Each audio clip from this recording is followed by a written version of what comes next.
مالك يوم الدين إياك نعبد وإياك نستعين اهدنا الصراط المستقيم صراط الذين أنعمت عليهم غير المغضوب عليهم ولا الضالين. تنزيل الكتاب من الله العزيز الحكيم. إنا أنزلنا إليك الكتاب بالحق فاعبد الله مخلصا له الدين ألا لله الدين الخالص والذين اتخذوا من دونه أولياء ما نعبدهم إلا ليقربونا إلى الله زلفى إن الله يحكم بينهم فيما هم فيه يختلفون إن الله لا يهدي من هو كاذب كفار. لو أراد الله أن يتخذ ولدا لاصطفى مما يخلق ما يشاء سبحانه والله الواحد القهار. خلق السماوات والأرض بالحق يكور الليل على النهار ويكور النهار على الليل وسخر الشمس والقمر كل يجري لأجل مسمى ألا هو العزيز الغفار. خلقكم من نفس واحدة ثم جعل منها زوجها وأنزل لكم من الأنعام ثمانية أزواج يخلقكم في بطون أمهاتكم خلقا من بعد خلق في ظلمات ثلاث ذلكم الله ربكم له الملك لا إله إلا هو فأنى تصرفون. إن تكفروا فإن الله غني عنكم ولا يرضى لعباده الكفر وإن تشكروا يرضه لكم ولا تزر وازرة وزر أخرى ثم إلى ربكم مرجعكم فينبئكم بما كنتم تعملون إنه عليم بذات الصدور. وإذا مس الإنسان ضر دعا ربه منيبا إليه ثم إذا خوله نعمة منه نسي ما كان يدعو إليه من قبل وجعل لله أندادا ليضل عن سبيله قل تمتع بكفرك قليلا إنك من أصحاب النار. أمن هو قانت آناء الليل ساجدا وقائما يحذر الآخرة ويرجو رحمة ربه قل هل يستوي الذين يعلمون والذين لا يعلمون إنما يتذكر أولو الألباب. قل يا عبادي الذين آمنوا اتقوا ربكم للذين أحسنوا في هذه الدنيا حسنة وأرض الله واسعة إنما يوفى الصابرون أجرهم بغير حساب. قل إني أمرت أن أعبد الله مخلصا له الدين وأمرت لأن أكون أول المسلمين. قل إني أخاف إن عصيت ربي عذاب يوم عظيم. قل الله أعبد مخلصا له ديني فاعبدوا ما شئتم من دونه قل إن الخاسرين الذين خسروا أنفسهم وأهليهم يوم القيامة ألا ذلك هو الخسران المبين. لهم من فوقهم ظلل من النار ومن تحتهم ظلل ذلك يخوف الله به عباده يا عباد فاتقون. والذين اجتنبوا الطاغوت أن يعبدوها وأنابوا إلى الله لهم البشرى فبشر عباد الذين يستمعون القول فيتبعون أحسنه أولئك الذين هداهم الله وأولئك هم أولو الألباب. الله أكبر. أفمن حق عليه كلمة العذاب أفأنت تدخل من في النار.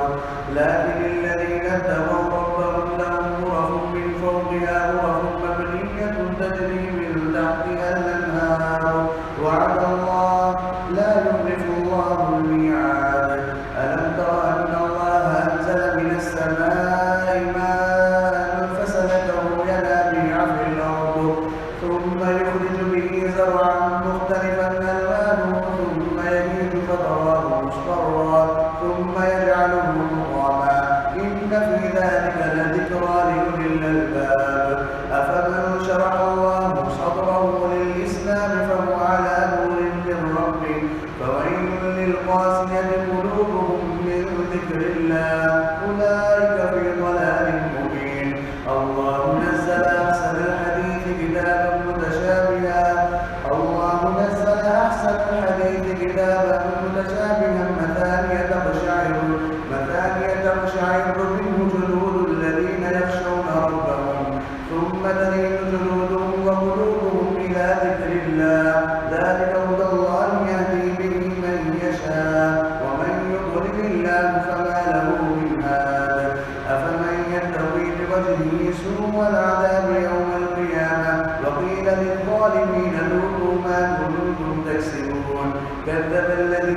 قبلهم فأتاهم العذاب من حيث لا يشعرون فأذاقهم الله الخزي في الحياة الدنيا والعذاب الآخرة أكبر لو كانوا يعلمون ولقد ضربنا للناس في هذا القرآن من كل مثل لعلهم يتذكرون قرآنا عربيا غير ذي عوج لعلهم يتقون ضرب الله مثلا رجلا فيه شركاء متشاكسون ورجلا سلما لرجل هل يستويان مثلا الحمد لله بل أكثرهم لا يعلمون إنك ميت وإنهم ميتون ثم إنكم يوم القيامة عند ربكم تختصمون الله فمن أظلم ممن كذب على الله وكذب بالصدق إذ جاءه أليس في جهنم مثوى للكافرين والذي جاء بالصدق وصدق به أولئك هم المتقون لهم ما يشاءون عند ربهم ذلك جزاء المحسنين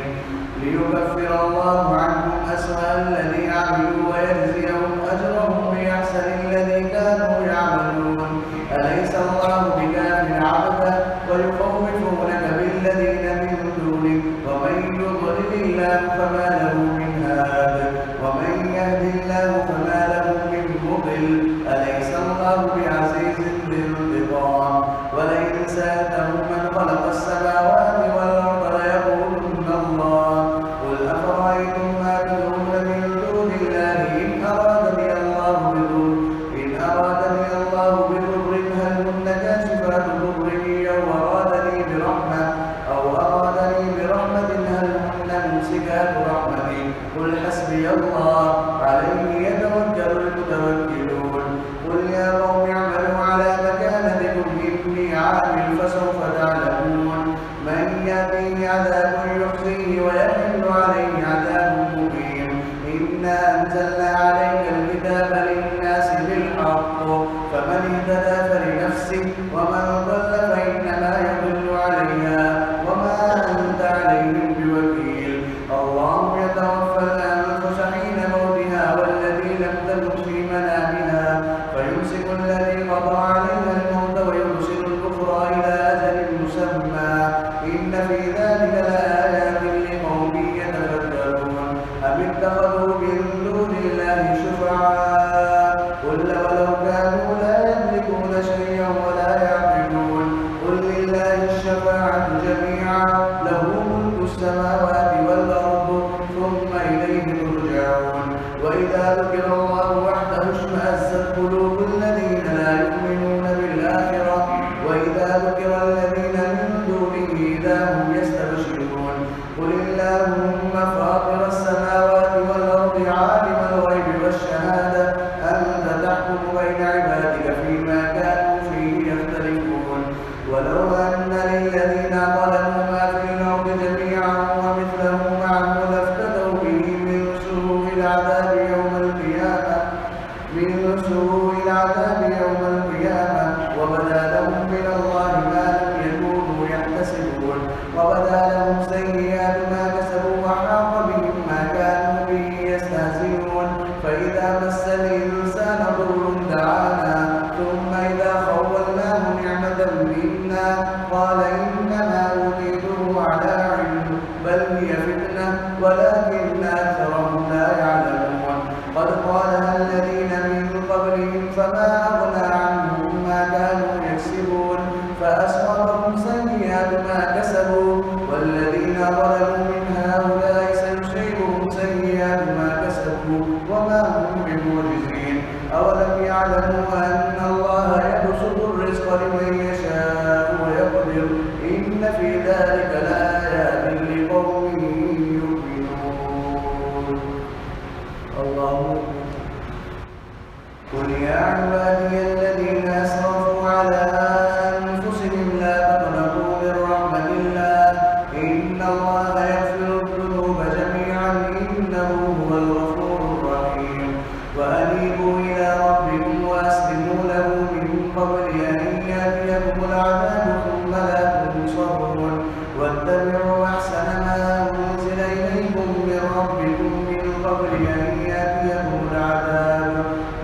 قبل أن يأتيكم العذاب بغتة وأنتم لا تشعرون أن تقول نفس يا حسرة على ما فرطت في جنب الله وإن كنت لمن الساخرين أو تقول لو أن الله هداني لكنت من المتقين أو تقول حين ترى العذاب لو أن لي كرة فأكون من المحسنين بلى قد جاءتك آياتي فكذبت بها واستكبرت وكنت من الكافرين ويوم القيامة ترى الذين كذبوا على الله وجوههم مسودة أليس في جهنم مثوى للمتكبرين وينجي الله الذين اتقوا بمفازتهم لا يمسهم السوء ولا هم يحزنون الله خالق كل شيء وهو على كل شيء وكيل له مقاليد السماوات والأرض والذين كفروا بآيات الله أولئك هم الخاسرون قل أفغير الله تأمروني أعبد أيها الجاهلون ولقد أوحي إليك وإلى الذين من قبلك لئن أشركت ليحبطن عملك ولتكونن من الخاسرين بل الله فاعبد وكن من الشاكرين وما قدروا الله حق قدره والأرض جميعا قبضته يوم القيامة والسماوات مطويات بيمينه سبحانه وتعالى عما يشركون ونفخ في الصور فصعق من في السماوات ومن في الأرض إلا من شاء الله ثم نفخ فيه أخرى فإذا هم قيام ينظرون وأشرقت الأرض بنور ربها ووضع الكتاب وجيء بالنبيين والشهداء وقضي بينهم بالحق وهم لا يظلمون ووفيت كل نفس ما عملت وهو أعلم بما يفعلون وسيق الذين كفروا إلى جهنم زمرا حتى إذا جاءوها فتحت أبوابها وقال لهم خزنتها ألم يأتكم رسل منكم يتلون عليكم آيات ربكم وينذرونكم لقاء يومكم هذا قالوا بلى ولكن حقت كلمة العذاب على الكافرين قيل ادخلوا أبواب جهنم خالدين فيها فبئس مثوى المتكبرين وسيق الذين اتقوا ربهم إلى الجنة زمرا حتى إذا جاءوها وفتحت أبوابها وقال لهم خزنتها سلام عليكم طبتم فادخلوها خالدين وقالوا الحمد لله الذي صدقنا وعده وأورثنا الأرض نتبوأ من الجنة حيث نشاء فنعم أجر العاملين وترى الملائكة حافين من حول العرش يسبحون بحمد ربهم وقضي بينهم بالحق وقيل الحمد لله رب العالمين.